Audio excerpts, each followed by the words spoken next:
Good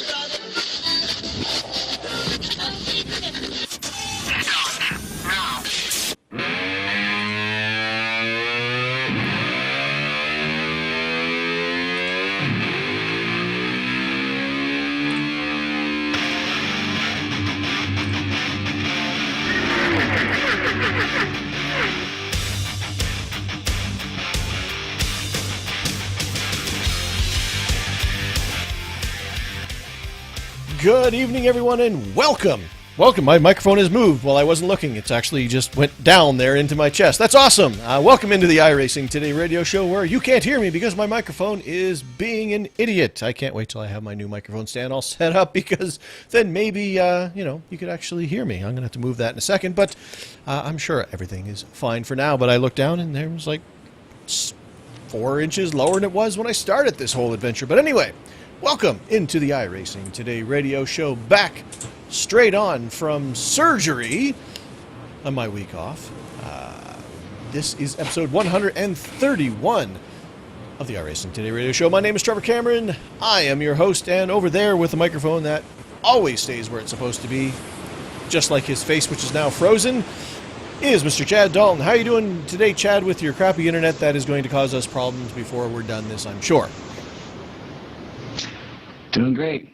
Microphone's in one place, ready to talk. Microphone's in one place. However, yeah, man, I will go on the over-under here that I'm gonna lose Chad before the end of the evening here. But you know what? I'm gonna move this microphone because it's in the wrong spot. Live radio, ladies and gentlemen, live radio. You know. But anyway, we are back with a regular show after I would dare say, epic edition of the iRacing Today radio show, special edition that we had over a couple days ago with the Sim Rig edition, and hopefully everybody enjoyed that. But this will not be as epic in length as that one. But we do have a few things to go over before we let you, you guys carry on to go check out that Sim Rig edition if you haven't done so already. So we've got a little bit of information on our golf tournament. We've got a little bit of news on, some Daytona 500 racing and some spotter pack stuff. We've got a special, an announcement, but something I'm going to bring up that thanks to a listener, I'm going to be being able to do for you guys another hardware review, and I'll tell you what that's all about coming up very shortly.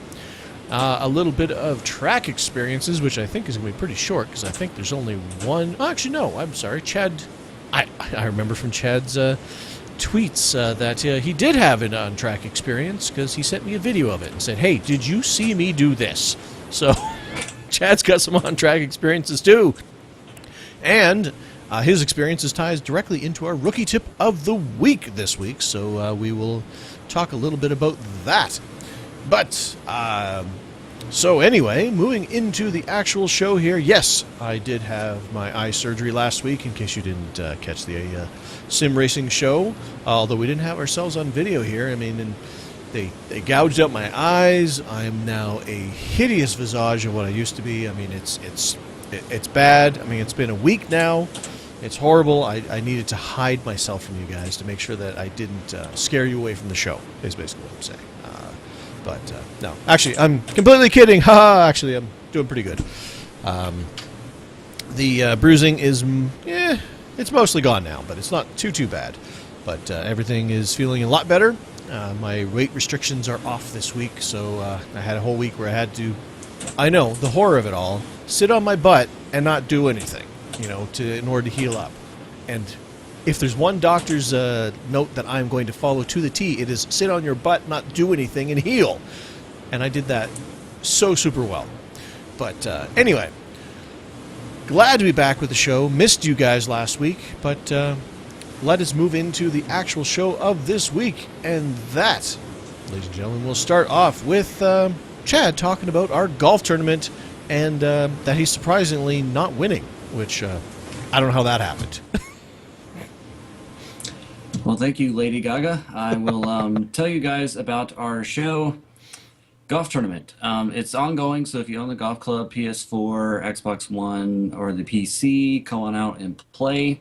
All you have to do is go into the tournament section of the game and search out IRTRS, and it'll pop up. It ends, I think, in about 2 weeks, maybe a week and a half, give or take. I need to figure out the exact date. But still a little bit of time to play. As Trevor said, I'm not winning. Somebody posted a ridiculous 4-round score that I will not mention so that you will not be scared from playing. Yeah. But they're going to win, is what I'm going to say. Unless a new challenger appears that it's, Yes. developed the game or Unless something. one of you can really play, they're probably going to win. So go head out and play for some fun and some laughs and some giggles. Yeah, so that's going on. And will be till the first couple of days into March, I believe, is when the tournament will end. In iRacing news, there is an update to a pretty popular spotter pack that Joshua Thomas has been working on over this past several years. And he just updated this about 5 days ago, give or take. And that, of course, is the Dell Junior spotter pack, and it is version 2.4. He says, it's been a long time coming, but it is finally here. The 2.4 update. Greg and TJ are back and ready to guide you through another year on iRacing. So what's new? Well, there's a lot of new sounds in the super speedway and short track and intermediate sides, so basically your oval racing. But you'll also hear a few new ones on the road course side. He says that I have completely redone the damaged sounds. There's still one or two sounds that really bug me, but those are, I have to wait until TJ says them, then I can fix it type sounds. So basically, he has to wait till the real-life TJ Majors speaks those words again so that he can fix them. Just sitting there listening and say, okay, come on, okay, Dale, get into this situation right now. So TJ says this, and just listening. Nope, no, that's not right. Another take. Come on, work with me, TJ. Yeah. You're not helping me.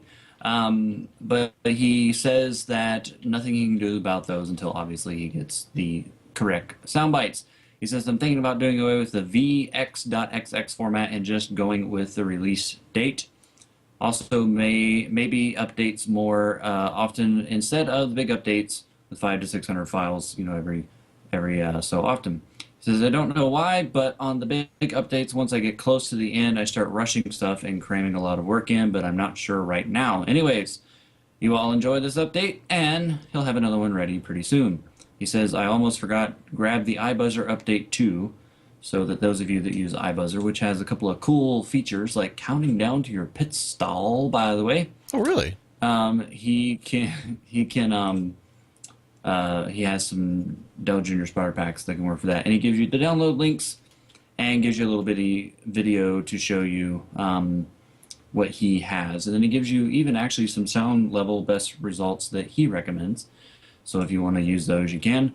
We, of course, will have a link to this forum post where you can get all that information in our show notes and go try out the new spotter pack. iBuzzer. I'd never actually heard of that one. What? Okay, you need to pay more attention to iRacing. Apparently. I mean, we didn't know about that sim cockpit maker that No, apparently we did not know. It's you did not know. that everybody apparently uses, other than the people who are in Obutos. So, see, I'm not just the host here. I'm learning along with you people. I'm learning, how this stuff I just don't know. This is why I'm on the show, so I can set things straight. Exactly. Another thing we mentioned 2 weeks ago, I almost said last week, but it's 2 weeks ago. Of course, make your plans for the 2016 iRaceforLife.org iRacing Seminar, April 27th to 29th, 2016, in Dallas/Fort Worth, Texas. All the info that you need is at iRace4life.org. So head on over there and check it out and attend, because it really is a cool seminar if you have not yet been able to go. And another thing that I found last week that I never knew existed. And I'm really glad I found it, because it would be really helpful for me, and I thought, hey, it might be helpful for some of you guys. Billy Roberts in the general painting discussion, and maybe some of you have seen this post before, but I had not come across it, or at least I don't remember coming across it, has gone through and has created a number master catalog. So basically, every number font that you can use with the member's website at the current time, he has a display of each font, the name of it, and he's colored it with blue and white and red to kind of give you guys an idea of what the numbers will look like. So if you say, hey, I run the number 16 like Trevor, I would like to see what the 1 and the 6 would look like on all these different fonts. Yep. This is the page for you. Yep, that was the first thing I thought about. It's like, man, because I remember when I was actually trying to, match up my my number scheme with Biffles, that I just kept changing it from number to number, and of course it has like 45 on the actual iRacing page. So I was kind of looking, it's like, well, I don't know, is that what the 4 that would be before the 6 might look like on his car? No, that's not quite right. So this is awesome. So you can actually just scroll down. It's like, that's what I want the numbers on my car to look like. Bam, and then So that's really cool. It is. It's really, really, really helpful. And I wish I had had this about 4 weeks ago when I was trying to find a new number, but I did not.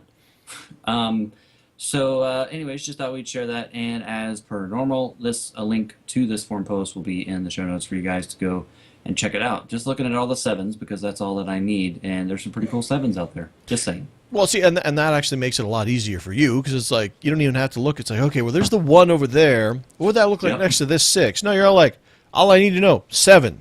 All right. What if you had another one of those beside it? Yeah. I get what you're getting at here. Okay, I see what you're picking. Yeah. I'm picking up what you're putting down.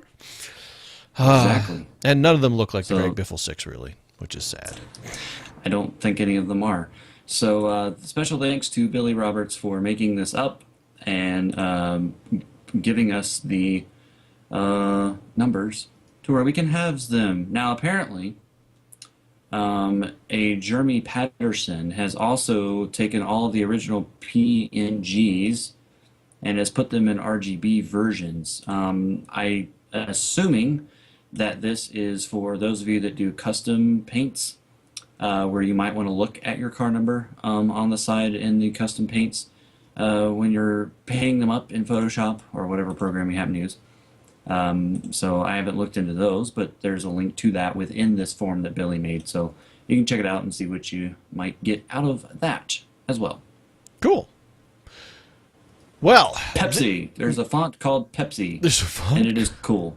There's a font called Pepsi, is there? Well, let me... And it looks like Pepsi, too. Like, it looks like pop? Like, how does the font look like pop? There it is, Pepsi. I said it looks like Pepsi. Well, you said it looks like it too. Pepsi is a beverage, a carbonated beverage that is not as good as Coke. It looks like the logo. Pay attention. Well, it would be pretty dumb if it didn't. If it was like called Pepsi and it looked like the Mountain Dew font. I mean, that would be dumb. Not necessarily. Well, fair enough. But for those of you who are motorsports fans, and most of you are, who sim race, are, you know what week it is. It's the week when all the racing starts again, specifically in NASCAR. I mean, of course, we had the 24-hour race, and we have a lot of the other races that happen throughout the off-season, but this is kind of when everything just kind of kicks off, NASCAR's kicking off this week here, and then, IndyCar's not too far away, and F1's not too far away as well, so you're kind of in, this is when things get good and exciting. So, of course, this is Daytona 500 week in the real track, or on the real track, and, of course, they have the duels are actually starting up here in about a half hour. Got those on PVR, so, I'll go and check those out after we're done recording here, but that also means that the NASCAR iRacing Series is kicking off this week, or kicked off this week, I guess, would be a more correct statement, because there's already been some of these races, but the iRacing NASCAR Series is, of course, kicking off with their own version of the Daytona 500. There have already been, 2 races so far, one on the fixed side, one on the open side. So that is happening as we speak. However, a couple of things to note. One, since, not since last we actually recorded, but I missed it last time, they have actually added in additional times for the NASCAR series, and we did mention that last time we recorded, so I'll go over that in a second here. Well, you know what? Actually, I'm going to go over that right now because they're right in front of my face. So if you are going to race in the Daytona 500, your chances are Friday at 2 GM. This is the fixed series. Friday 2 GMT, which is Thursday 9 p.m. Eastern. Saturday 10 o'clock GMT, which is Saturday 5 a.m. Eastern. Saturday 1700 GMT, which is Saturday at noon Eastern. Monday at 2 GMT, which is Sunday at 9 p.m. Eastern. For the Open Series, you have 3 more slots available as of this recording. And by 3, I mean 2, because Thursday at 2 p.m. Eastern has already happened. So you have 2 more slots open on the Open side. That is Saturday at 2 GMT, which is Friday, tomorrow, 9 p.m. Eastern Time, and Sunday at 1500 GMT, which is Sunday at 10 a.m. Eastern Time. So you have plenty of opportunities to get back out on the track and do some Daytona racing if you wish to do so. However, if you wish to do so, be aware that apparently there are some issues with the grip levels. Now, I don't know if this is purely setup. I mean, is this just when you looked into this, was this fixed setup stuff, or is this just overall, Chad? Seems to be overall and with something to do with setups.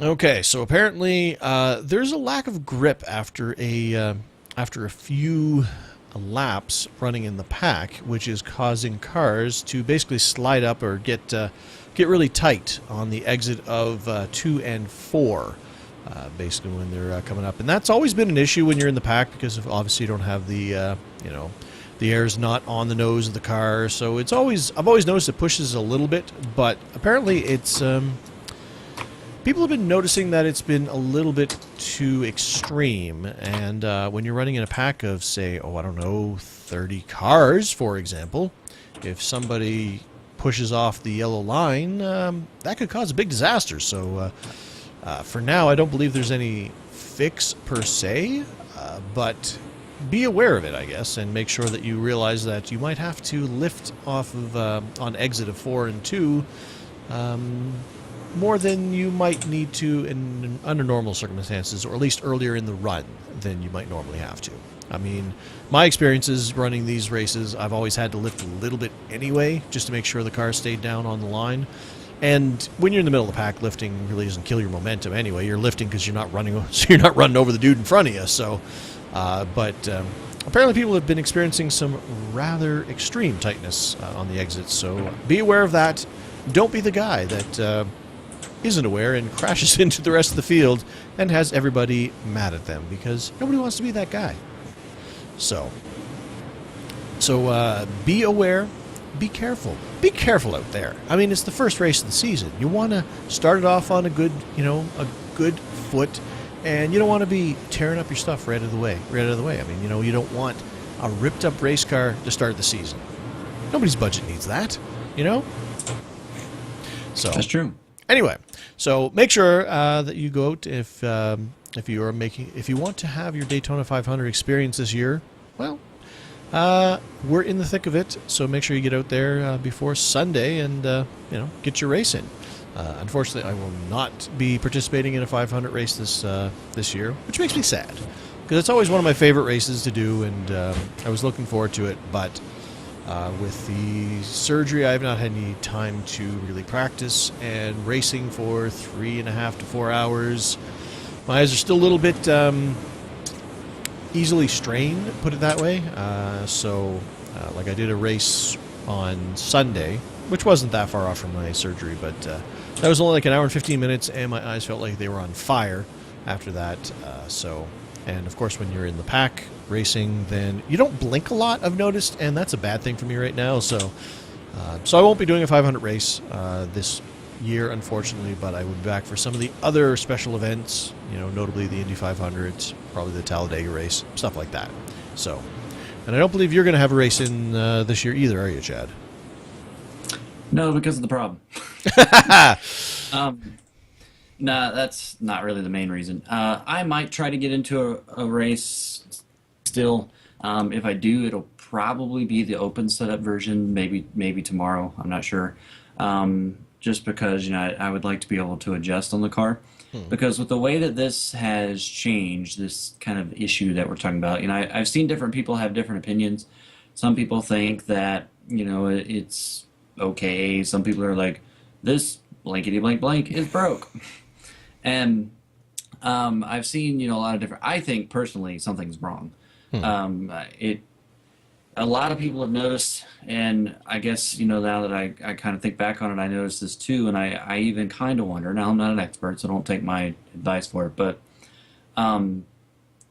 it seems like on the straightaways in the draft, we are going way too fast in the Cup car. We're almost like 10 miles an hour quicker than what they are in real life in a pack. So I wonder if that has a little bit of an issue because we slow down in the corners a little bit, because you're obviously rubbing off some speed going when you start turning, and maybe that somehow that's not sitting well with the car, and that's what kind of triggers it to go up the hill. Could be. Maybe it's something entirely different. I don't know. But I think I've seen different people say that if you have the right setup and you kind of know what to tweak, that you don't have the problem at all. But if you don't know how to do that, then you're probably going to be stuck with the problem.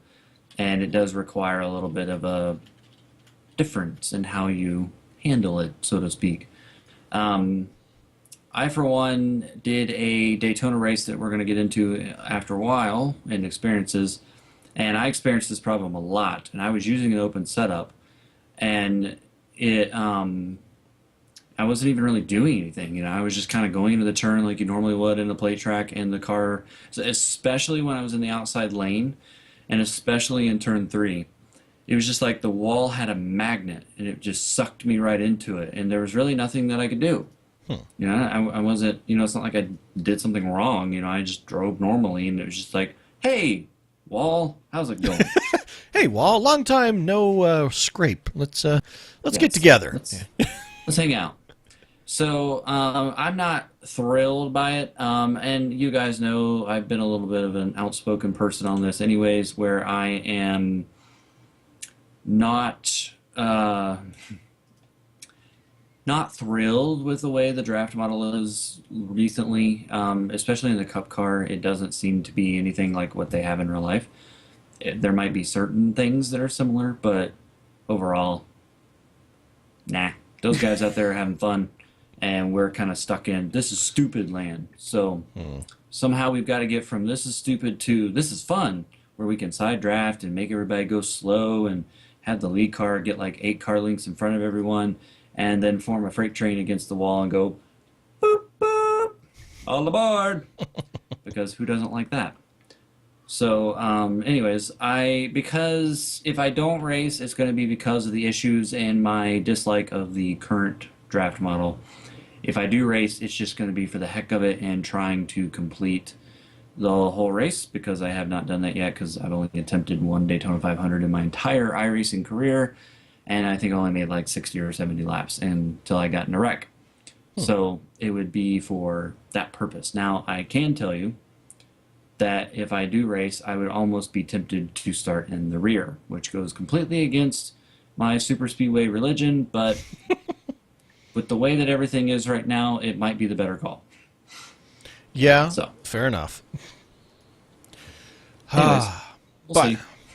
So, anyway, hopefully you guys go out there, and if you plan on racing it out in those races this week, then you go out and have some fun. You don't run into any problems. And now that you know, well, that'll, as G.I. Joe said, knowing is half the battle. So, that'll help you avoid any issues.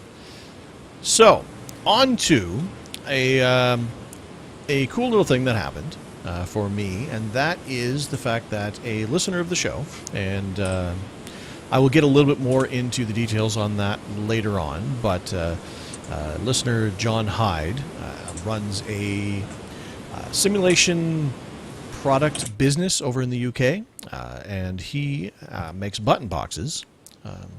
And there's actually a complete story to this, and I'm going to talk a little bit more about this next week.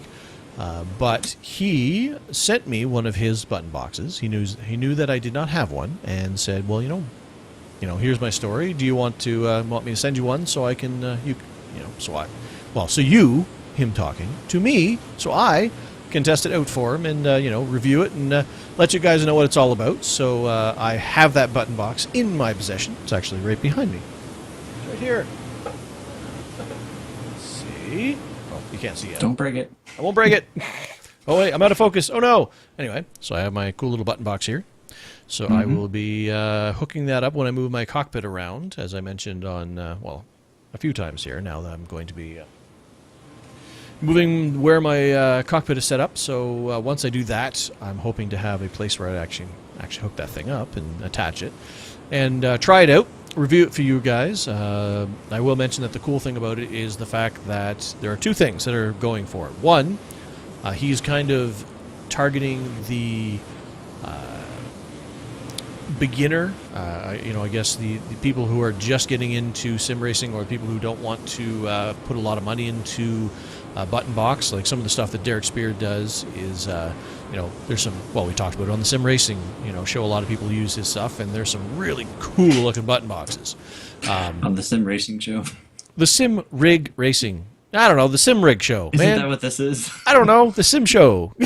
sim show. Rigs. But a lot of those are really, really cool, and he's going more for the entry market, where, somebody's saying, maybe a button box might be a cool idea, but I don't really want to spend out that kind of money and then find out it's not what, it doesn't fit my needs. So this is kind of more into that side of the market, which I think is really cool. Because, I know I've been wanting to get one for a bunch, but looking at, even the lower end from Derek, it wasn't, it's kind of a, I don't know if I want to make that much of an investment to start out with, Plus, on top of the fact that it cost $1 billion Canadian to get anything from the States, and then $1 billion of shipping and duties, so I don't know. But anyway, so I'm going to be putting that through its paces once I get my rig moved and set up, now that I'm allowed to move things again after my surgery, so I'll let you guys know all about that. But for now, if you want to check out his product line, it is over at bbjsimracing.com. Like I said, I haven't hooked it up yet, so I don't know anything about it yet, but I'm sure it's a fantastic product, so I will try it over the next week or two, depending on how much time I need with it, to make sure that I'm giving you guys an honest opinion of how it all works out and stuff. So stay tuned for probably next week. I'll let you guys know what I think and how I've added it into my sim rig configuration, which is pretty cool. So big thanks to John, and I'll be testing it out this week. Yeah. He's got some pretty cool button boxes. I might need to pick up one for the Formula One car, because, that thing has buttons everywhere. Yeah. And it's funny, as soon as he told me he was sending it, before I even had the thing, I'm already going through my head. It's like, okay, well, here are the buttons that that aren't on my wheel that I need to, change over there. So I'm already going through a list of, okay, I'm going to put this on it, I'm going to put this on it, I'm going to put this on it. Like even with the IndyCar and stuff, like, the fuel, the engine map mode, I don't have a button on my wheel for it because I ran out of buttons. So they're on my keyboard, so I kind of have to lean over to do that on the keyboard and find the right keys. So it'll be a lot more convenient to have a button right at my, fingertips, go tick, tick, tick, and click those. And just stuff that I don't actually, use that often, or, Anyway, there's a bunch of ideas. I'll have to get Chad's, input on that, because he has a button box and I've never had one. So it's like, what should I put over there? It's like, well, for one, you need to put one that texts sorry for when you hit people, Make it the one you can reach the easiest. SRY. Okay, sorry. SRY. But anyway, so I will let you guys know about that very shortly. A couple other bits of iRacing news. I forgot to bring up the post about DX. If you can bring that up maybe somewhere there, Chad. Because we didn't get a chance to talk about that last time. But in the meantime, they also sent out a video of what the iRacing Lollipop guy has been up to in the last little bit. And they teased us. I saw a video that said, pit crew animation, stuff. And I was expecting the car to go in. All of a sudden, they're going to just go, haha, now you got a full pit crew and people running around the car and stuff. But no, that's not what happened. But Lollipop Guy sure is a lot more animated out there, and they showed. I don't know if it was performance capture, because he didn't have the little ping pong balls on him when he was doing the. Here's the motion he's doing. So I think he was just imitating Lollipop Guy. I don't know, the guy in the video. But there's a cool video. It does. it does add a lot more life to him. And since he's the only pit crew guy that you see for now, having him being more animated and, being more lively looking is pretty cool. So it was just basically here's a work in progress. I'm sure it'll probably lead to more stuff down the road, but for the time being, they are working on how Mr. Lollipop Guy dances around and tries to guide you into your pit stall safely. But also, they did make a bunch of Tony made some mention of how DX11 is going to be implemented soon. And did you find that posting there, Chad? I did not, but I'm still working. Give me a minute. Make up stuff. So basically, well, I mean, I remember the gist of it. Basically, we are going to have DX11 available to us as an option, and the way they're doing this is actually pretty smart, considering how big of a difference it's going to be as to the way that the sim interacts with your computer. So in the March build, which is like not that far away, obviously, they are going to be releasing the option to use DX11. So it'll default over to the old DX9, but you can turn on DX11 if you want. And that way they can kind of roll it out in a safe fashion where it's not an all or nothing. I think they kind of learned from maybe the last build where things didn't go as smoothly, so they're kind of rolling it out in a here it is, but if it doesn't work for you, you can always back up to the original version type thing. And it kind of gives them a 3-month period of time. They've already done their alpha testing. Like they do have private test servers that they put people on to test these things out, obviously. But this gives them kind of more of an open beta, I guess, of the feature, and make sure that it's one of those things where whenever you test something, you can think things through to your heart's content, and until you release it to the masses, you are never going to think of a billion things that they're going to do to it or their computers are going to do to your product. Until it gets into their hands. So this way it's going to get out into the hands of the people. They're going to basically run almost, they're not calling it open beta, but that's the way I kind of see it. It's going to actually act as sort of an open beta where you can use it if you want, and if it works, great. If there's problems, report them, they can fix them. And then come the next build, what's April, May, June, they're going to release. It'll now be DX11 will now be the default, and then you can roll back to DX9 if you still have a problem, and then come the end of the year, towards the end of the year, then it will be released as this is the only version of iRacing is the DX11 version. So they're kind of doing a staged rollout, which makes a lot of sense, because like I said, it gives them an opportunity for the thousands and thousands of members to test it, and come up with all the little bugs and little things that maybe they weren't able to see during their own testing. So, but it's basically going to have a 6-month period of time before it's the version you have to use. And in those 6 months, I'm sure they can work out, all the little quirks that they discover, because they've been working on it for a long time, so I'm sure they've squashed most of the bugs by now. So, I'm a little, while I like the way that they're doing this, I'm a little surprised after the rocky, we talked about this before, where it was a little bit rocky rolling out the DX or the last build, and I thought maybe they might back it off a little bit and say, you know what, here's some new content, some fixes, some little things, and take it easy for a period of time just to make sure everything's good. Instead, they're all like, I don't know, here's DX11, bam, here you go. So hopefully the House of Cards does not come tumbling down when they do this. But at least they're putting it in as an option, so if there's a problem, you can always go back.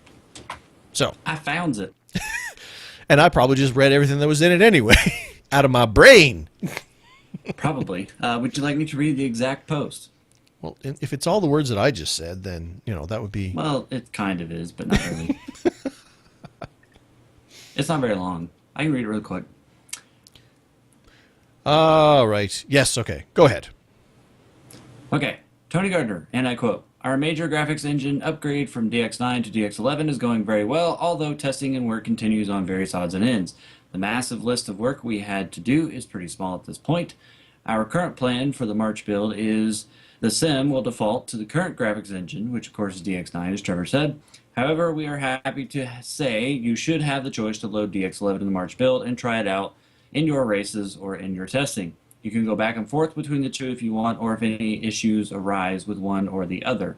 Although we have been testing DirectX 11 in alpha for months, we will still consider this rollout to members in March to be a part of that, quote, alpha testing process to iron out any issues.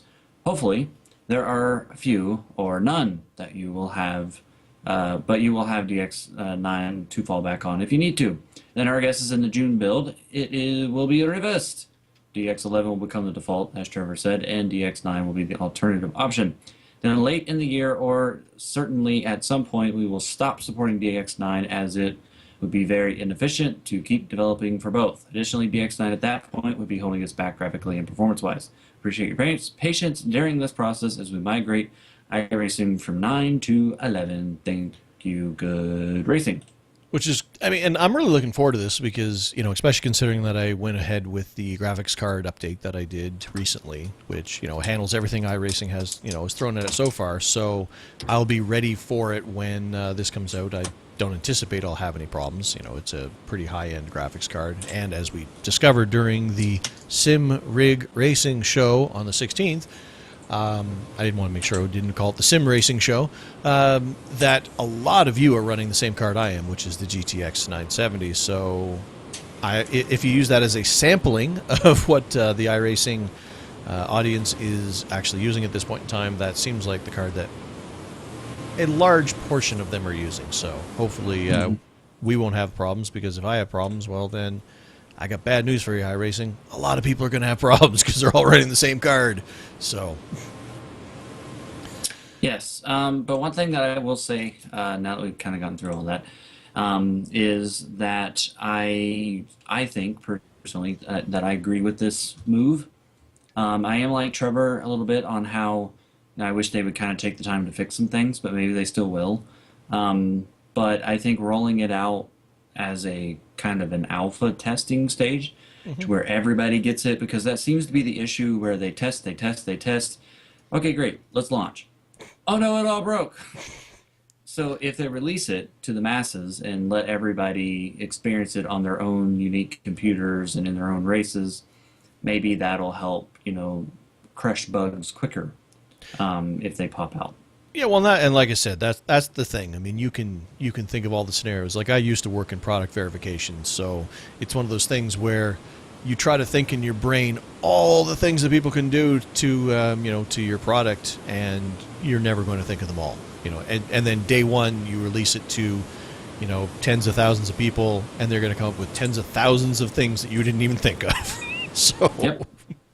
So I think it's a good call how they're doing it, and hopefully, as Tony said, hopefully there won't be very many bugs, but I expect there to be a few just because it's technology, and that's the way it goes.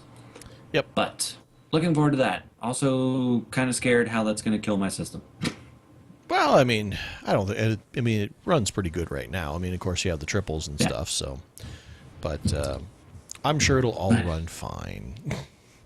I know. At least, I mean, and like I said, it runs. Like, now that I've got the new card in there and have everything turned up, like, the game runs great and it looks fantastic. I mean, like, just the little things that I've noticed since I've been able to turn the graphics up, like racing down and like, I've actually seen the little balls of rubber coming off, like when I'm running oval racing behind another Indy car. Like, I can see the little balls of rubber come up and like bounce off my car, like as I'm driving right behind them. Like, just cool stuff like that. Yeah, I remember in a V8 race that I did, and I kind of got turned into the grass, and I remember watching the replay, just checking out the replay after the race was over with, and I was doing like the rear chase view, the one, or whatever the one is that's like right behind, maybe it was a chase view actually, that was right behind the car, and I was kind of watching, me merging back on the racetrack, and I looked down towards the bottom of the car, and you could just see grass flying up. And I was like, "Oh my gosh, that's so cool!" And and we talked about the popcorn FX. I mean, in our own little hilarity when we were reading the release notes a while back. And some of that is just some of the pieces of of the track and the debris and stuff interacting with your car and all these things and the smoke and the sparks and all these cool stuff. But like when I was racing the I think it was actually my IndyCar race, and just going into a corner, like when I knew I was kind of pushing the tires a little bit harder than I should have been. Like I could hear the little bits of rubber coming off my own tires and banging off the underside of my chassis as I was going in the corner. But it only happened when I knew I was pushing the tires, so I knew it was happening. Like just with that audio cue, I knew in another fashion that I was ripping my tires up because I could hear my tires coming apart and hitting my car. Like it was so cool. Like just that extra little bits and pieces just to make it that that much more immersive in what you're doing. But anyway, that's talk about what we got last build. And now next build, DX11, we're gonna everything's gonna look super fantastic. Maybe Lollipop Guy's gonna do a little dance when he has DX11. I don't know. I mean, you can do a lot more with a newer graphics program or a graphics API, I guess. But anyway, so that is the end of our news for this week. A few things going on here and there. Not a whole heck of a lot, and there probably won't be because we're like coming up on our, on the new build. It's very fast approaching. I think we've got 3 weeks left. I think 2.5 weeks until week 13. So we are not that far off at all. So that's going to be cool, And then of course we've got week 13 is going to be interesting because we saw how last week 13 and they weren't releasing, say, I don't know, a complete and total new graphics rebuild during that one. So again, I hope all the the glue and the duct tape hold together and everything just stays together and doesn't fall apart is my hopes. So we shall see. But moving on to our on-track experiences that we've had over the last couple weeks, I guess it would be. In my case, there was only one. Unfortunately, I did not make a race at Circuit of the Americas in the IndyCar. That was kind of gearing up towards the preparing for my surgery, and of course, most of the times for that the Winter Series are towards the latter half of the week. Kind of starting Thursday and then moving into the weekend, which is when I normally get my racing in. I didn't get the race in before that, and then Thursday was my surgery, so I definitely did get one in that weekend. Sorry, not that weekend. It was the weekend coming up to. Anyway, I was busy. Didn't get coded in. That's what I'm trying to say. Although I did do some practicing, and I don't think it would have gone well anyway, because I was not getting that track at all. It was... those yellow things, like, why do they put them there? I mean, you're going to sometimes cut the curbs occasionally, and just cut a little bit too far into the curb. No, you hit those yellow things and you just launch. Like, the only purpose those things have is to launch your vehicle into the air, as far as I can tell. They're just obstacles. But some of that track, it actually wasn't that bad. It was kind of fun. But that turn one, never, ever, ever got the hang of what I was supposed to do there. It's like you're going uphill, here's a blind quarter, straight to the left. The car was always mad when I tried to make the turn, and it never went well.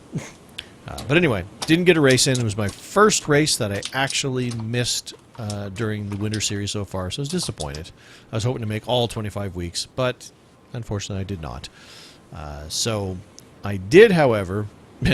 Because I missed COTA, I made extra sure that I made the race at Twin Ring Motegi last week, even though that one I had to do on the Sunday following my surgery, so that was only a few days in. It probably wasn't the best decision I could have made, but it was only an hour and 15-minute race, give or take, so I figured I could stick it out. As I mentioned during the stream, I basically went in and it's like, okay, some points are better than no points. I don't know if I'm going to make it to the end of this race because keeping my eyes open for extended periods of time at that juncture was challenging. So I went into the race with basically the expectations of I'm just getting a race in, so I at least have not another 0 drop week. Was basically my points. Because going into last week, I only had a 100-point lead over Tommy Toe. He is definitely putting the pressure on. And I think the reason why I actually made it to the end of that race was because Tommy was in there with me. And it was, there's my opponent for the championship. He's in this race. If he's still going, I can't stop. Because the more I positions I lose to him directly on the track here, then that feeds right into the championship race. So I think it was the fact that Tommy was there that kept me going in that race. And I did finish it out. I did purposely not qualify for the race, even though my times weren't that bad. They weren't great, but they weren't that bad. But I didn't qualify just so I could. I was kind of nervous about my eyesight and my strength level because I was still feeling pretty weak after the surgery at that point in time. So I didn't want to get out there, race a few laps, and then determine, oh goodness, I've got to get off the track now. So I started at the back purposely. Had a fairly uneventful race. That track actually, and it's weird, it's one of those tracks that people either love it or they hate it, from what I've heard.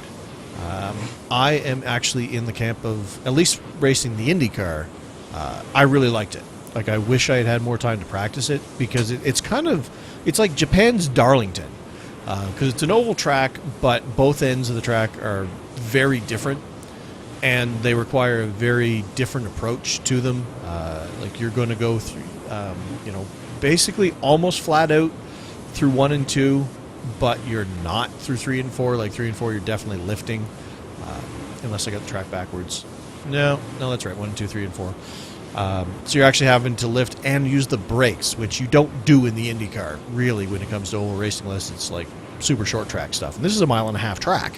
But the fact that you really had to, I don't know, it felt very technical, I guess, because you really had to be on the ball in order to get through that track, not only fast, but without nailing the wall, because it was so easy to overdrive, especially 3 and 4, and end up in the wall out there.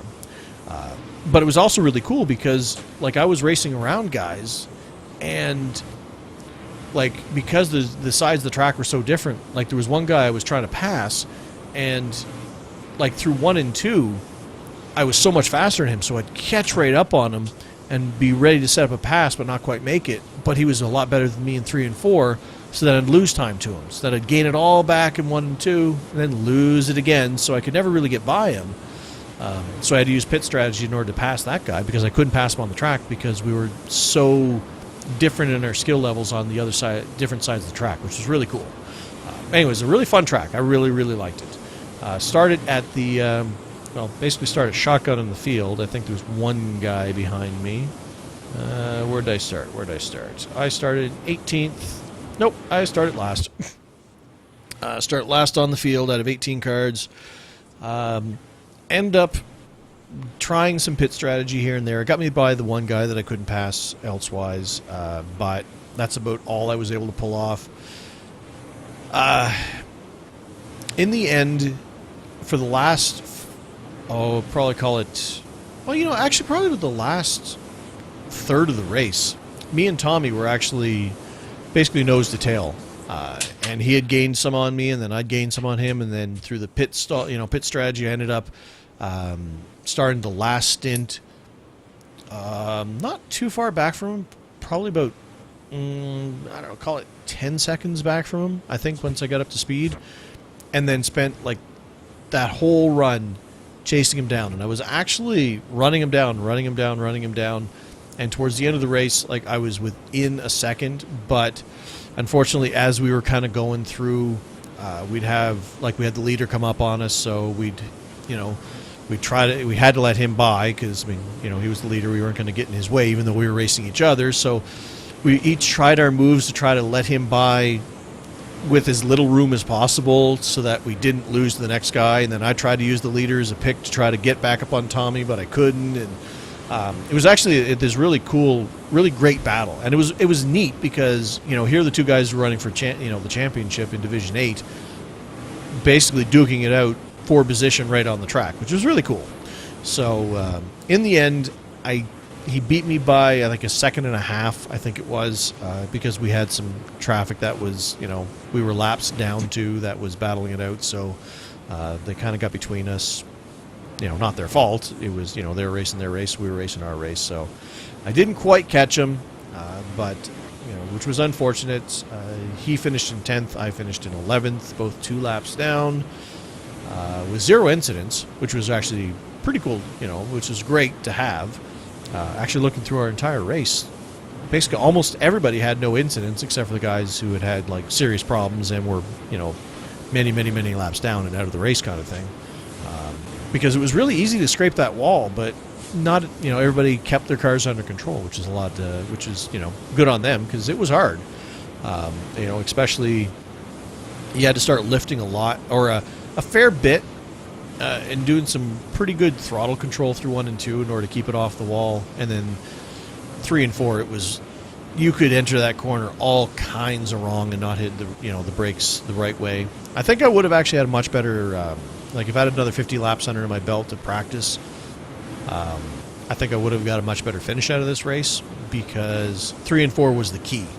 Like that was where I was definitely losing time, was I didn't get the braking points that well in that corner. So that's where I basically lost a lot of the time. Still, it was a fun race, made it the whole way. My eyes, I literally left the sim, went upstairs, grabbed a bag of frozen peas and put them on my face and lay down for the next 20 minutes with that on my face because my eyes just felt like they were on fire from being open for that long, for a whole hour and 15 minutes, after the surgery. So it was a fun race. Tommy ended up beating me, unfortunately, and because of the way the drop weeks played out, he is now only 70 points behind me, and we are on even footing. And actually, Mark Eggebrod, which I mentioned before, he only has 15 weeks counted, so he's going to have his next 3 races are going to go right on his total because they're not going to be drop weeks, and he is still racing even though he missed some races, and he's at 706 points while I'm at 872. So he's not that far behind me if he actually has 3 really good races put together. So looks like it's a 3-dog race between me, Tommy, and Mark for the Division 8 championship with 3 weeks left to go. This week, next week, and the week after. This week is the Indianapolis road course, the old configuration. They've changed it since iRacing scanned it in, so it is slightly different now with the real Indy guys go there. And I hate this track. I went out and practiced yesterday, and I did not like it. There's no grip on it anywheres. Some of the corners don't even make sense. It's not a fun course to race at all. When I did manage to get good laps in, I was only 3 seconds off pace from where I think I need to be in order to be competitive and to get some good points. But most of the time, I was spinning off the track because that track is it's not even challenging in a fun way. Like there are tracks that you have a hard time getting around and stuff, and you just have to figure it out. This is not that course. This course, I was miserable. Like I did not have a fun time going around that course at all. So I still got to get a race in. My only opportunities are I got 3 more slots that I've got before before the week's done. 3 more slots that I can make. So I'm hoping to get a race in because that championship is tightening up, and I really want the Division 8 championship. I'd hate to blow it all at the end of the year after racing 25 weeks. To just blow it at the end would really suck. So I'm going to do my darndest to get a race in there. Fortunately, even though you're spinning off at Indy all the time, so is everybody else, which, is to my advantage. Plus, there's a lot of runoff basically everywhere. So as long as you're not hitting another car while you're spinning, then you're probably okay. You're going to lose time, but you're probably not going to mangle your car. So, hopefully I can at least survive to a okay-ish finish. And then we've got, I think it's California and Barber to finish out the year. So, anyway, that was my on-track experiences. Won't be doing a Daytona 500, but I'm going to try my darndest to get an IndyCar race in either tonight, well, probably not tonight, but probably sometime tomorrow afternoon, since I'm still off work because I'm all, surgified, although tomorrow technically is not a sick day. I took it as a vacation day, so I'd have an extra day in for healing. So I'm going to sacrifice my healing and get a race in sometime tomorrow, either the noon my time or the 3 o'clock my time race, depending. But anyway, that is your IndyCar Winter Series update.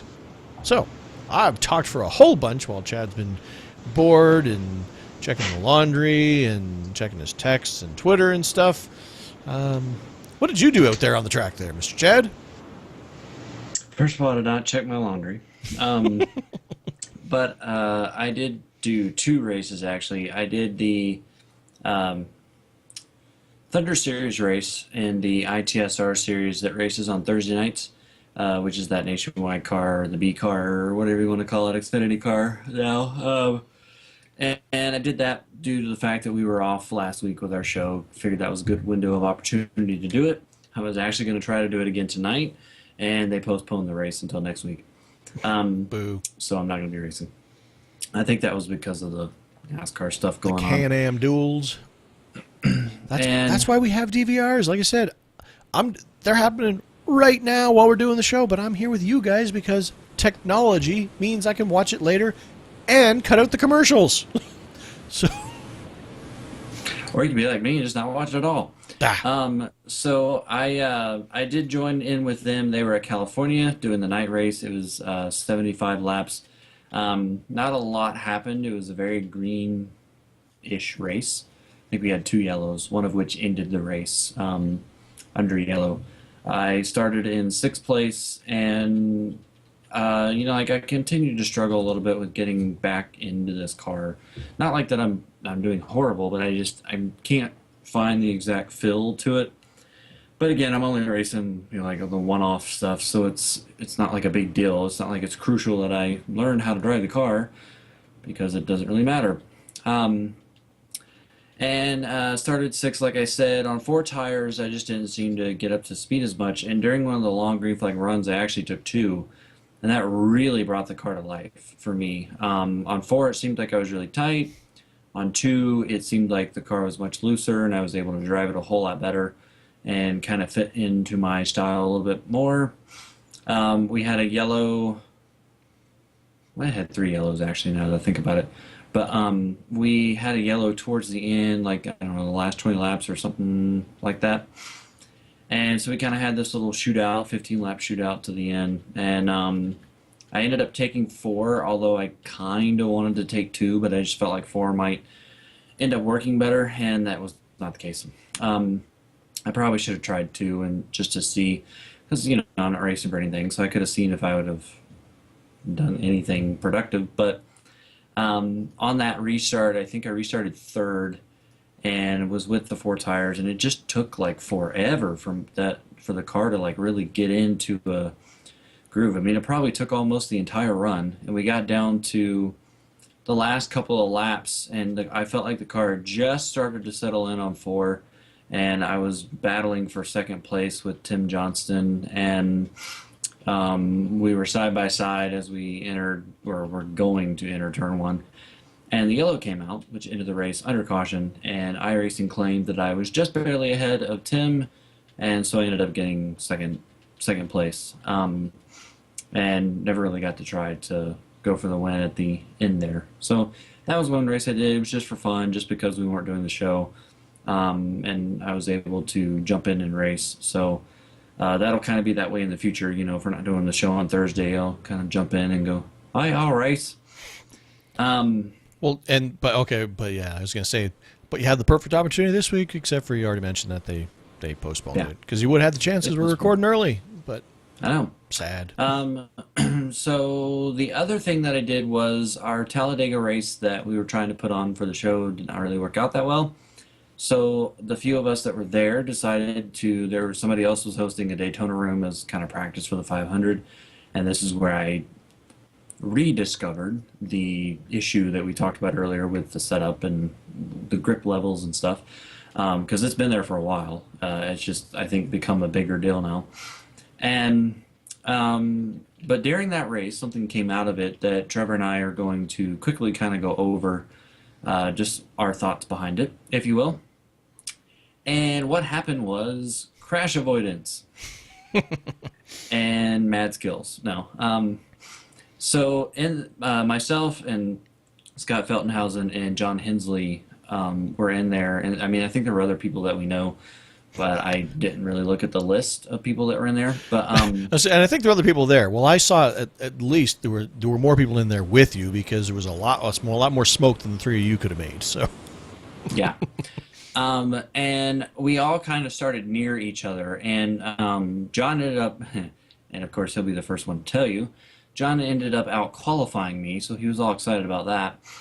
And we ran the first lap, and as we were coming to the end of the first lap, I was on the bottom. He and I both started on the outside. Scott was a little bit further back than us at this point, I think, or either that or he was a lot further ahead, but I think he was behind us. And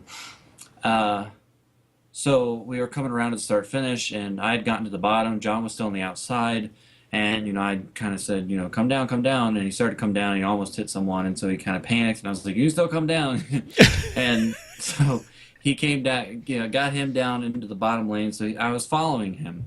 This is the second lap of this 40-lap race, and I don't know how many cars were in there. It was probably 40 cars or something like that. And at this point, I think I was 17th or somewhere in there. And so I'm following John. We enter turn 3. And I mentioned, that I had originally not had the smoke turned on, but recently I've been running it to add the realism and add to the experience. And it does kill my frames. But I don't think it's as bad to where, like, I go down to like the 30, somewhere in the 30s on my FPS when I get into the smoke. But that's not horrible. Like, you can still maneuver with that. Now, it does need to be in the 60s because then you can maneuver a lot better. But 30s is not bad. Yeah, like I said, I mean, when I had to turn mine off before I upgraded because I had a lesser card than you currently have, like, it literally brought me down into like the tens. Yeah. And that's just, you can't drive a car when your frame rate's that bad. No. So I think it was somewhere up in the second or third place that something went wrong, and they all started wrecking. And for those of you that have seen the videos, and if you haven't, I have given the links to Trevor, so he will be able to put them in the show notes because it was pretty epic. I normally, and this is why we're going to have a discussion about crash avoidance, and I'll kind of explain what I do. On a plate track, I've always found the best place to be when a wreck happens, and you can't predict this, but it's just, if there's a wreck happening, I've always found the best place to be is actually on the bottom of the racetrack, so like down next to the yellow line. Because if you're on the outside line, not only do you have a car most likely in front of you, most likely behind you, and below you, but there's a wall, unless you're through guy in the middle, there's a wall to your right side, and so you don't really have anywhere to go except slow down. And so your options are limited.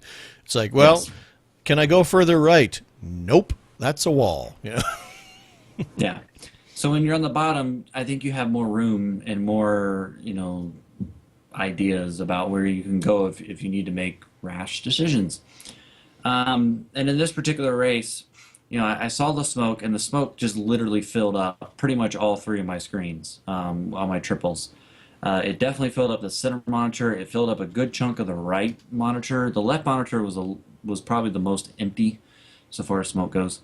But that was because I was on the bottom lane, and all you saw out there was grass on the left side. So I just started slowing down. And I did get hit in the rear a little bit from somebody who did not slow down. So I don't know if they had their smoke turned on or not, but they did not realize there was a crash happening. And kind of ran into me a little bit. But all I really do in a situation, and like you can see in the video, I just started slowing down, and I didn't even move the steering wheel. Like, I think a problem that a lot of people have is when they're trying to avoid a crash or something happens in front of them, especially on a plate track, is they panic, and then they make some kind of weird swing to the right or swing to the left, and then that ends up, there's other people there, so they end up wrecking with them, and it creates another crash. I've seen that happen. In my case, I just slowed down a little bit, barely didn't even really move the wheel, and then I kind of moved the wheel to the left because, as we've also talked about in crashes, when they start, typically, everybody goes up the racetrack. And then, a couple seconds later, everybody comes down the racetrack because of the way that the banking is and I'm kind of speaking towards plate tracks right now, and even most ovals. Um, and then that one turn, at the Nürburgring.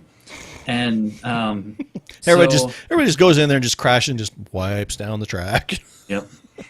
So I just kind of knew that I needed to either be on the apron or be like right on top of the hill line because there was not going to be anywhere else to go because everybody was going to be crashing up the hill. So in this moment, there's smoke all over my screen. John Hensley, who was directly in front of me, basically vanishes from my screen. Like I can't even see him, and he's right in front of me. That's how much smoke there was. And the smoke faded for just a hair as I kind of hit the apron the first time, and then kind of barely came back up. Because it's kind of hard to hold your car down there. And I saw him kind of going to the right, and it looked like he was getting collected in it. And then he just kind of moves off, and then there's two other cars that are on the bottom. They kind of move off to the left, and I kind of get through all that. And then there's like a couple more cars that spin up, and I get through that. And I basically clear this like 15-car pileup that had two cars flip, one into the catch fence. And then there's like one car left that's just kind of spinning. It was a number 11 car. And he ends up spinning right back up the racetrack, so all I had to do was continue to hold on the bottom. So I like never changed my lane, never did anything different. Barely even moved the steering wheel, and all I did was just slow down a little bit. And I missed like an unbelievable crash that I really should not have missed, if you want to be honest. And the best part is that I don't even know what happened to John Hensley. I heard that he saw the sky. At one point, I think he saw the ground. He may have flipped over top of another car. I just heard bits and pieces while this was happening. And then somehow I think he ended up back on all fours and was able to drive around. And, I made it through the crash. Like, as soon as I make it through the crash, I come on TeamSpeak, and John's in there, and so is Scott. And I'm like, I made it through the wreck. And John Hensley comes on. He's like, there's no freaking way you made it through that. Because it was just like carnage everywhere. Oh, go ahead. You going to say something? I was going to say, well, but see, you had John out in front like a cattle catcher, you see, because Yeah. you had him right out in front just deflecting the cars away from you. And see, he doesn't realize this, but that's why I let him in line. It's like, hey, you get in front of me, you'll clear the track, and then I'll make it through. Yeah. So that's my payback for John, because the guy had unlimited resets, and the race ended up being a total joke, really. The admins did not do a very good job of doing all the giving people's lap backs and everything. They ended up putting people ahead of everybody, so they gave them too many waiver rounds, one of those people being John. They gave John like 3 waiver rounds, and he was only a 1 lap down. It was like, really? So John, of course, rubbed it in everybody's face, saying that he beat me in a plate race. He took pictures of it. So my payback to him is that I let him in line so that he could clear the track for me. So I say all that to say, and the videos are going to be way more entertaining than me talking about it, that crash avoidance. I thought we might have a little discussion about this, not super long. And because there's different ways you can handle it. Like road course racing has its own type of crash avoidance, if you will. It's typically, depending on the race, you might be a little more spread out than, you would be on some road races, so you don't necessarily have to avoid a crash. I know I've been in road races where I'm following a guy, and we come out of a, somewhat slow, turn where you got to slow down, and you come out of it, and you got to get right back in the throttle, and they'll get back in the throttle, and they'll spin out, because the tires spin or something. And you kind of have to make a quick, oh dear, which way is it going? And basically, all I do is if he starts spinning off to the right, then all you got to do is just barely turn to the left, and you miss him, depending on how fast or slow they start spinning. So road racing is kind of tricky because it depends really on the situation and how many cars are around you. Whereas, like on the oval side, it can be the same way on non-plate tracks where you do kind of get spread out. You might be running around, just 1 or 2 cars, And if they start losing control, you might have to go where they ain't, kind of thing. And but some ovals, can be a little more tricky because you're running really close together all the time, and there's some times where you just can't miss the guy because you got plenty of time to miss him. But plate track racing, as everybody knows, for the most part, you got a bunch of cars running right there, and if somebody makes a mistake, there's carnage, like in the videos that you'll see with my race. And I think Trevor and I would be a good discussionist, if that's a word, about this, because Trevor's mentioned in the past that he's very white-knuckled on the wheel and tense, in all these plate track races and like, ah. And I'm usually the guy who's very laid back and calm and just like out for a Sunday cruise. And so I'm curious, and I'm going to let Trevor start, to see how he avoids a wreck on all the types of different tracks, but especially on plate tracks. Well, I mean, on plate tracks depends on how far ahead of you the wreck's actually happening. I mean, a lot of times if you're in the pack and like it happens in the pack that you're in, there's nothing else you can do. I mean, like I said, if you take any wide, evasive action at that time, like you're talking about milliseconds between, I think there's trouble to, So your best bet is usually probably, or what I usually do is just keep the wheel straight at that point in time because, I mean, you don't even have time to predict what's going on. I know with, I've had to actually learn a little bit more about when it comes to crash avoidance lately because of the new smoke effects. Because, like I said, I've mentioned before, I could turn them off in order to probably gain an advantage, but like I would never do that. Like it looks so freaking awesome and so close to what I see on TV when I actually watch racing that no, I want that experience. I want that terror, going into you go into the corner and all of a sudden, all you see is just smoke across the track and you have to guess, I mean, and a lot of times what I'll do is I will usually aim for the last place that I saw that car is my current thought process. So if I'm coming out of a corner, I see that, if I'm close enough to it that I see the car, wherever that car was when I saw him lose it, that's where I aim. Because there's a really good chance by the time I get there, he's somewhere different by that point in time. Be it higher, be it lower. Obviously, you're getting on the brakes a bunch. And it's funny, too, because when you actually go into that corner, our minds, like, it's... it sounds cliche, but I mean, like I swear time slows down because at the moment you see that it's happening, it's like, okay, I see it, I see smoke. My eyes instantly look in the mirror to see what's behind me, to see if, okay, is somebody going to be diving to the inside? Do I have room there?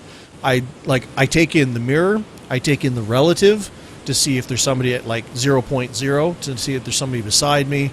Like I take in all this information. It's like, okay. Like, I mean, there was one on the on Twin Ring Motegi. We came out of the corner. I saw the smoke. Buddy was spinning. In that instant, I was able to kind of take the snapshot. It's like, okay, I know there's nobody beside me because the relative said so. I see in the mirror the guy that is behind me is far enough behind that he has enough room to back off. And I see that guy was kind of higher up on the track. So I just kind of lowered down, a little bit. And I knew I had the room to do it. And I did, and we all ended up okay, and everything was fine. But it's funny, like I guess my current mindset right now is take that snapshot, and it's funny too because when I'm driving, I'm always taking like instant snapshots. Like I'm always looking at the relative. Is there somebody 0.0? Is there somebody within half a second of me? Is there's somebody in the mirror? Where are they? Are they looking high? Are they looking low? Like every couple seconds, it's just. What's the situation? What's the situation? What's the situation? Okay, going in the corner with all that information. So if there's an accident, then I already have my information is not that old. My data isn't that old, so I have all that fresh in my head. And then it's like aim for the thick part of the smoke where the car was, kind of thing, because he's probably either gone high or gone low. When it comes to road course racing, my crash avoidance right now is... Man, I wish I had triple screens, is basically my thought process, because there's so many times I go in there, the spotter will come on, and I swear, and I don't know if it's just the Jimmy Johnson pack that I have, and it just happens to be that's the track that it always plays. But on a road course, I swear he always says, "I don't know where to go," and then and it's usually on a sharp corner because that's when people are losing it. And I go into the corner, and I don't see what's there. And there's been times I've gone in, hit the apex, and then there's just a car like sideways right in front of me, and I have to take serious evasive action. When if I had triple screens, I'd be all like, "Oh, there he is. I'll just go over to the right a little bit." But so road course avoidance, it depends. If it's a sharp corner, I don't have the visibility to see where they're going to be, and a lot of times they don't wash that far off. Like if they spin out, there's a good chance they're broadside right in the middle of the track. Hopefully they're off in the grass somewheres, because if you're crashing out and the grass catches a wheel, normally they'll just kind of pull you off track. But if they just happen to do I hit the brakes too hard and the rear end got away from me kind of thing, they're probably sideways right in the middle of the track. So, all you can do is just take a slower approach into the corner while your spotter's screaming at you, because I don't have time to hit the look left button as I'm trying to hit my apex and my braking point and this and this. It's like, all right, well, I hope he's not where I'm going. Yeah, you can't. I mean, okay, some people can. I cannot. Like when I'm going to that corner, like I have got way too much stuff going in my brain that to turn, to do the quick little jaunt left thing. Forget about it. I forget about the apex. Forget about making that corner myself. Like, might as well just give up. So, it's better for me to just take the corner slower and then just hope that I have enough reflex to not hit him, or that I don't. As I'm going to the corner, he's not all of a sudden going, "Oh, well, I should straighten out now," and then just drives into the racing line, which has happened several times. But I guess that's basically my philosophy when it comes to crash avoidance right now, especially with the new smoke model. Okay, so I'm a little bit different on when you were talking about plate tracks. And, well, I mean, I guess just in general, but you were talking about plate tracks, how you go off into a turn and you look at your relative and you check mirrors to see where everybody is. Well, as we've mentioned before, I don't use relatives, so what I do is I check mirrors, and because of triple screens, I can kind of see when somebody's beside me, especially at a plate track. Right. And I can hear their engine, as well. When a wreck happens, I pretty much never look in my mirror as the wreck is happening. So if this Daytona wreck that I was in, when that was happening, I was not looking in my mirror. Not one time did I look in my mirror. The thing that I am doing, especially on a plate track, and if I happen to be in the bottom lane, which the last two plate tracks that I've been in, the two races that I've been in, I just so happened to be on the bottom lane when they happen, which, as I said earlier, I think is the best place to be when a wreck happens on a plate track, because you got more room. Right. And but and so in the first one of these last two, it was at Talladega, and I just instantly went to the apron, and it's a lot easier to do at Talladega versus Daytona, because at Daytona the apron is flat, whereas at Talladega there's kind of a slightly lesser banking than the actual track banking, and then there's a flat part, I think. And so it's a little bit easier at Talladega to just kind of dive out of the way. And as I've said, everything kind of goes up, and then there's a couple of seconds, where everything's going up that you have time to drive by on the bottom and sink through before everybody kind of comes back down the racetrack and takes out the bottom part of the track. And so that Daytona wreck that I mentioned earlier that I missed, all I did in that moment was, and I happened to see this crash before we even went in the turn. If you watch the video, you can see the smoke. You can tell before I even get there into turn 3. Oh dear, somebody's wrecking, and so I immediately started backing out of the throttle. Oh dear, oh golly gee, somebody's wrecking. Ooh, golly gee, because that doesn't look good. This is going to hurt a bunch. Yeah, so I immediately started slowing down, and I hold the wheel straight, and I basically just aimed for the yellow line, knowing that cars are either going to be spinning way down to the bottom or they're going to be spinning way up the track. So the yellow line was kind of my friend in that point, and that's kind of what I aimed for if I'm on the bottom or being just below the yellow line even on a plate race. Road racing, is very different because, like I said, it and like Trevor kind of said, it depends on the situation. And a lot of times you're really spread out. I can think of situations where I've been literally on the back bumper of somebody, following them around lap after lap. And, I come out of like the hairpin turn, I guess, at Montreal. And, that's kind of a right turn there. And then you come out of that turn, you got to get back in the throttle for that long straightaway. And I've seen a lot of people right there just spin off to the right, as they're getting back in the throttle. And so instantly, I just kind of be, oh, did I go to the right? I kind of barely get out of the throttle, jerk the wheel left, avoid them, and then I'm right back in the throttle, because I'm right behind them. So the reaction time, while it needs to be quicker, the avoidance of the wreck is actually much quicker. So that, because, the car is like right there and then they're gone. Versus, like at a plate track race where, in my case, in the Daytona wreck, the wreck happened in third and I was in 17th. So, it takes a little longer for me to get there. And I don't know which one I like better. I almost like the one where it's like instantly, because it's like, okay, and they spun. That was fun. Moving on.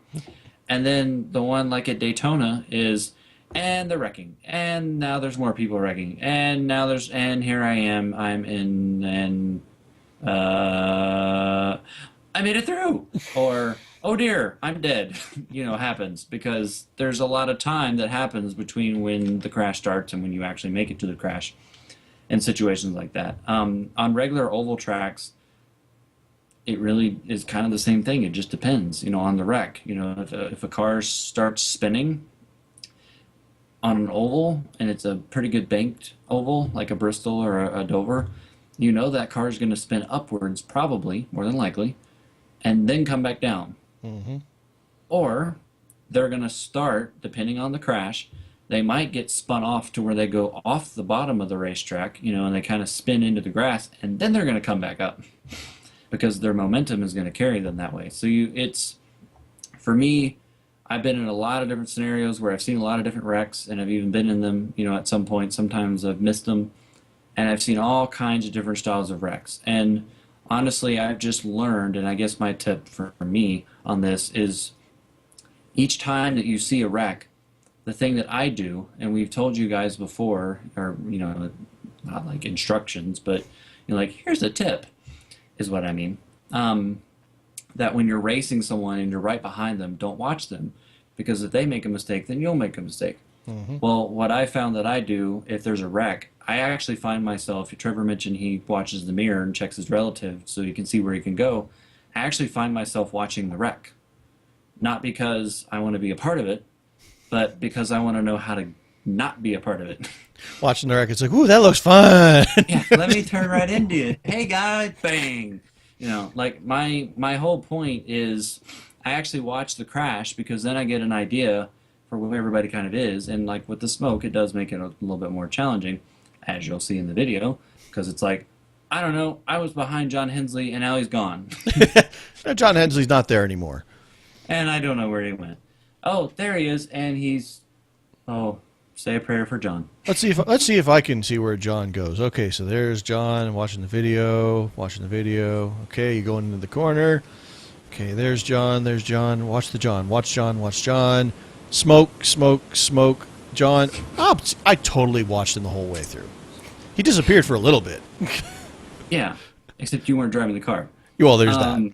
Although I got to say, I mean, if the videos for are cool from the fact that they add into the discussion we're having, but I mean, like they are a perfect example of what iRacing should be highlighting when it comes to this new smoke model and stuff. Because I mean, you watch that, like that looks just like you're watching an actual wreck at Daytona, like from an in-car point of view. Like that looks like the smoke, the sparks, everything that's happening. That looks like I'm watching TV, man. Like that's so cool. It is.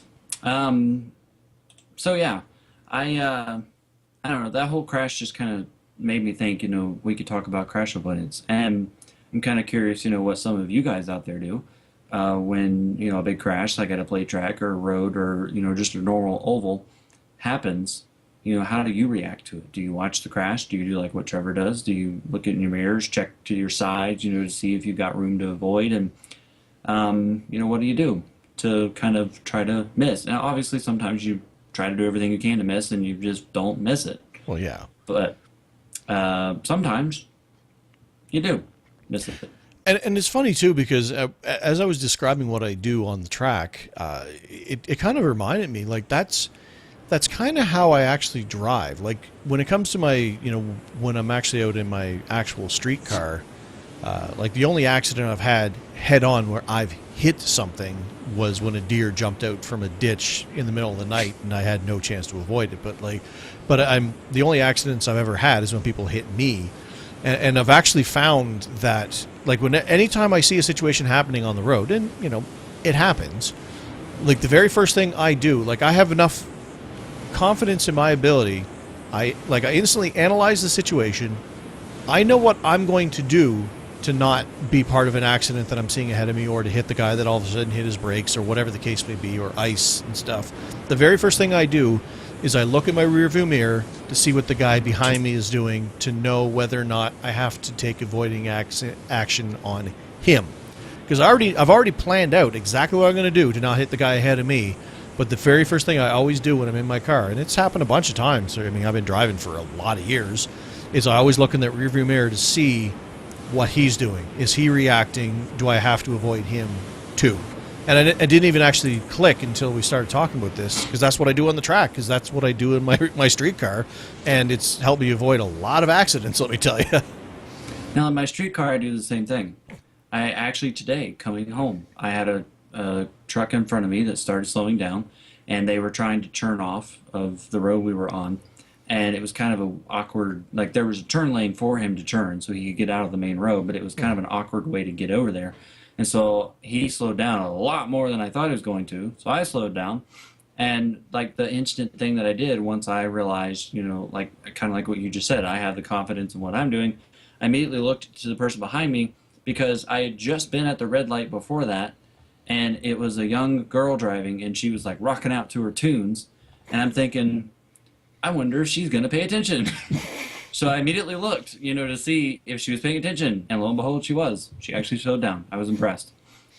So I do that when I'm driving my real car, but I think that has something to do with the fact that I might get hurt and possibly killed in a real car crash, whereas when I'm on iRacing, I don't care what happens in my mirror. I need to focus on the force. It is just disappointing, if something happens, kind of thing, or your butt might hurt a little bit from your chair beating you up. So, but yeah, there's all kinds of different scenarios that we all each run through, and I think it would be interesting to kind of hear what each person does when a wreck happens on the different types of races that you do. Definitely. So, your guys are out of homework assignments, so hey, let's keep the feedback loop going here. You guys have been doing great at that so far. So let us know your ideas on accident avoidance. One last thing before we close out the show. I want to point out that Chad, our webmaster, has been hard at work once again, doing some stuff to improve our website, and he has actually put a special section aside for our sim rig show that we did a couple days ago. So it has its own dedicated page. It has a link on the sidebar, so you can get to it really easily to go watch that show if you want to. Again, there won't be any audio version of that because there's no point, so that it's just going to exist on the YouTube channel. It's already archived up there. I'll put a link in the show notes just in case you miss it, but it's in the normal playlist for the radio show itself, so you can't miss it. It's over on my YouTube channel, and it is a epic length show. It is over 3 hours long. But you guys sent in a ton of stuff, and we were, at least I will not speak for Chad here, but I was sadly mistaken on how long it was going to take us to discuss all your guys' really cool rigs, because it seemed like every rig had a story to it. So it was like, oh, in my mind, it's like, well, we've got like 27 or whatever it is. It's like, spend a little bit of time on each. Here's this, here's a couple pictures, here's their specs, on you move. But it turns out every time we'd bring something up, to be something unique about everybody's rig where we just talk about, it's like, oh, okay, well, I like the way, this guy has his button box in this position, or he has this huge traffic light above his monitor, or, there was always a story to something, that led to a discussion kind of thing. So it ended up being a lot longer than I thought it would be. But we've been getting some great feedback on it so far from those who did send in their rigs and those who didn't and just watched it and said, man, the number of ideas I'm getting for, what I can do for mine is just amazing here. Thanks, guys. So getting some great feedback. Glad you guys enjoyed it. We had a lot of fun doing it. It was, like I said, it was really cool to kind of put the spotlight back on you guys. It's like, here's how you guys race. We have the microphones. We talk all the time, about what we do. So we really wanted to kind of put the focus on what you guys do. And I said you guys delivered and sent us in a ton of pictures and sim rigs and stuff. So it was really cool. So. Yes, and the iRacing Twitter account knows about it, and they have retweeted it, so the whole world's seeing your stuff. Just so you know.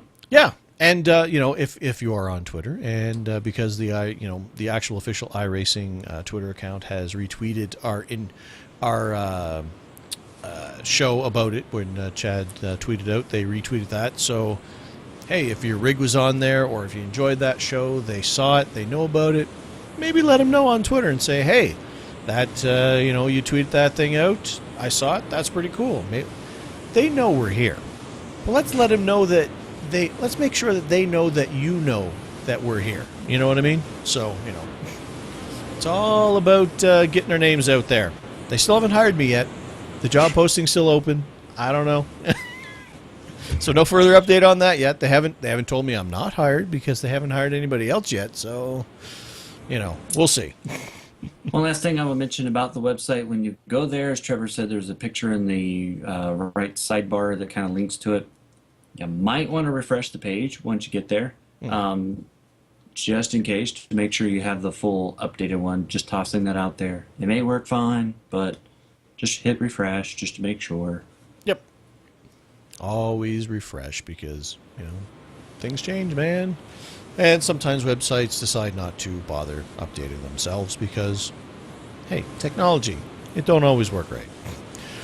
But anyway, with all that being said, I think that is it for our show, which, as promised, was not as epic as the Sim Rig show was. But we will be back again next week, regular time, all that good stuff, on Thursday next week with our That Week's show. And that's about it. With our That Week's show. That Week's show, man. With the That Week's show. With show number 132, and I will probably look a lot less bruised by then. I'm hoping everything will be done by then, because I don't want to look like this no more. I mean, it looks way better than it did the first day. I did tweet out a picture on day 1, I think it was. Day 1 or day 2. And I look pretty bad. I look a lot better now. And I'll look a lot better on show number 132. But, with all that being said, thanks to everybody out there for listening. We really, really do appreciate it. And thanks for all the feedback and all the stuff that you guys do to interact with us. It's been great. Love it. The show is available for download on iTunes under the podcast section, where we would really appreciate a review to help us get the word out. The show is also archived on YouTube under Ratface Productions, and it's Cadillac. You can check out the website for live shows, archives, information, links, and the polls that we mentioned. And you can check all of that out over at iRacingTodayRadio.com. And of course, follow us on Twitter. I'm at iRacingToday, and he is at It's Cadillac. And please email any questions, comments, and poll suggestions that you may have to feedback@iRacingTodayRadio.com. And of course, your crash avoidance tips to that email as well. Feel free to add us as friends on iRacing, and if you aren't yet a member, please refer us in the referral box if you decide to sign up by entering Trevor's email, which is ratface@gmail.com, or mine, which is iRacingLegend@gmail.com. But until next week, ladies and gentlemen, remember, the race is rarely won in the first turn, but it is often lost there. Good night, everybody.